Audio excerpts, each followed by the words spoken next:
আসসালামু আলাইকুম। দূরের এবং কাছের যে যেখান থেকে আমার ভিডিও দেখছেন, আশা করছি সকলেই অনেক ভালো আছেন। আজকের পর্বে বেগুন পোড়ার ঝামেলা ছাড়াই আপনাদেরকে তৈরি করে দেখাবো বেগুন ভর্তা। এজন্য আমি হাফ কেজি বেগুন নিয়েছি। গোল গোল সাইজ করে কেটে নিয়েছি।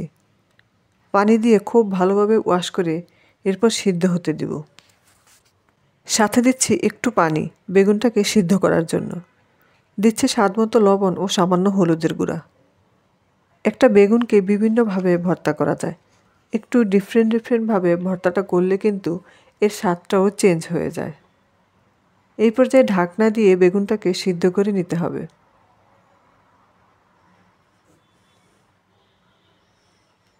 বেগুন সিদ্ধ হয়ে পানিটা পুরোপুরি শুকিয়ে গিয়েছে। এখন এগুলোকে তুলে নিতে হবে। বেগুন ভর্তা করার জন্য দিয়ে দিচ্ছি সরিষার তেল। সরিষার তেল গরম হয়ে আসলে দিয়ে দিব পেঁয়াজ কুচি। পেঁয়াজ কুচি দিয়ে এটাকে কিছুক্ষণ ভেজে নেব। বেশ কিছুক্ষণ ভাজার পর দিচ্ছি রসুন। আর রসুনটাকে আমি ছেঁচে নিয়েছি। এখানে আমি দেশি রসুন একটা নিয়েছি। খুব বেশি রসুন দেয়া যাবে না, তাহলে আবার রসুনের ফ্লেভার অনেক বেশি স্ট্রং থাকবে। যখন পেঁয়াজটা একটু গোল্ডেন হয়ে আসবে তখন দিতে হবে ঝালের জন্য কাঁচামরিচ।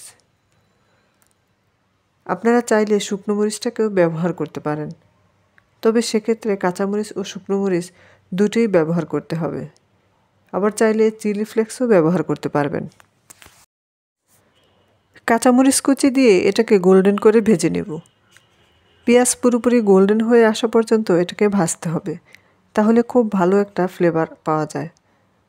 যদি রসুন দেওয়ার পর ভালোভাবে না ভাজেন তাহলে কিন্তু রসুনের ফ্লেভারটা বেশি পাওয়া যাবে, তাই এটাকে খুব ভালোভাবে ভেজে নিতে হবে। পেঁয়াজ বেরেস্তা হয়ে আসলে অ্যাড করতে হবে সিদ্ধ করে রাখা বেগুন। এই পর্যায়ে চুলার তাপ রেখেছি হাই ফ্লেমে।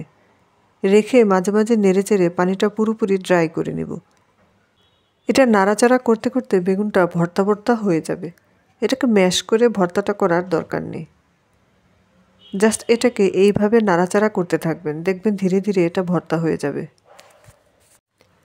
বেশ কিছুক্ষণ নাড়াচাড়া করার পর একটা সময় দেখবেন যে এটা ভর্তার মতো হবে এবং লেগে যাবে। সেই পর্যায়ে একটা শক্ত খন্তা ব্যবহার করতে হবে। আমি যেহেতু স্প্যাচুলা দিয়ে ভর্তাটা করছি, তো এটা লেগে যাচ্ছে, উঠানো সম্ভব হচ্ছে না, তাই আমি এটাকে চেঞ্জ করে নিচ্ছি। অবশ্যই লবণটা চেক করে দেখবেন যে ঠিক আছে কিনা। যদি মনে হয় যে লবণের প্রয়োজন আছে তাহলে এই সময় আপনারা লবণ অ্যাড করবেন। আমি প্রথমে লবণ দিয়ে সিদ্ধ করেছি। রান্নার সময় আমার কাছে লবণটা কম মনে হয়েছে, তাই আবারও লবণ দিয়েছি। এখন দিয়ে দিচ্ছি ধনেপাতা কুচি ও কাঁচা পেঁয়াজ। যখন ভর্তাটা আপনারা নামাবেন, অর্থাৎ ভর্তাটা হয়ে যাবে, ঠিক তার আগের মুহূর্তে পেঁয়াজ কুচি ও ধনেপাতা কুচি দিবেন। দিয়ে এটাকে সাথে সাথে মিক্স করে গরম গরম পরিবেশন করবেন। দেখবেন গরম ভাতের সাথে খুবই ভালো লাগবে। আমার ভর্তাটা রেডি। আমি উপরে আরও কিছুটা ধনেপাতা ও কাঁচা পেঁয়াজ দিয়ে গার্নিশ করেছি। এতে দেখতেও সুন্দর লাগবে আর গরম ভাতের সাথে খেতেও দারুণ লাগবে।